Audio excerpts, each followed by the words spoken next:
Welcome back to the Willis Report. We're covering the Boston search, manhunt really, for a 19-year-old involved in the bombing in Boston earlier this week. I want to go back to Chris Voss, who's with us. Just listened to the presser from Massachusetts officials with us, and I can't think of having a better informed person on this topic with us. Chris is a former FBI special agent and a member of the Joint Task Force on Terrorism here in New York. He's very much informed on these matters. Chris, I wanted to go to you with things I heard in that press conference just moments ago that seemed new to me. I haven't heard before. Officials in Massachusetts saying that they believe the suspect is still in Massachusetts. He's still in that state, possibly even still in Boston. They said that all of his ties are to that area and that they don't suspect he's been able to get away. They also made the point that he was on foot when he left the middle of the night firefight in which 200 rounds were fired. And here's something interesting that the head of the Boston police said. He said he's the only one we're looking for. Now, there's been a lot of talk about whether there are people helping this young man, if he's a member of a larger group of Chechens, maybe in this country, who are seeking justice of some sort for that country. What did you make of those comments, Chris? Well, by now, also in their investigation, they've had access to the perpetrator's apartment, and they've had a chance to look at whatever telephone books they've left behind, address books.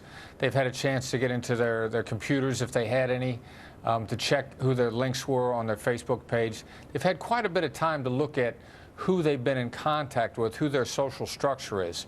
So that gives them a lot of area to look at for leads as to who their criminal associates might have been or who they may be looking to for support. So it's probably based on that. So on the basis of that, they were able to tell that maybe these two were operating on their own. Do you find that likely? I find that entirely possible at this point in time. Based on what everyone is saying about the two brothers, it looks very much like the older brother became the dominating influence in the younger brother's life. And many of the keys to how this change in attitude in both of them is going to come through putting together the older brother's background. All right, Chris, I'm going to bring in Peter Barnes from the White House now. He's been watching what's going on there in Washington, the White House's reaction to all these events. Peter, what are you hearing?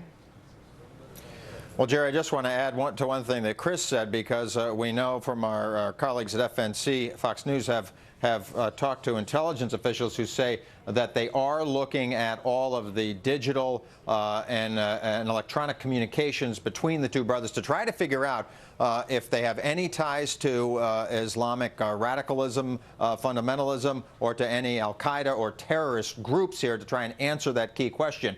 Have they been operating alone, or have they had help, and is currently the younger brother, maybe did he escape with the help of someone? So they are looking at that. The White House, though, is saying that the president is not trying to micromanage the situation up there in Boston. He is trying to let the professionals do their jobs, and obviously we know that that task force is being run by the FBI.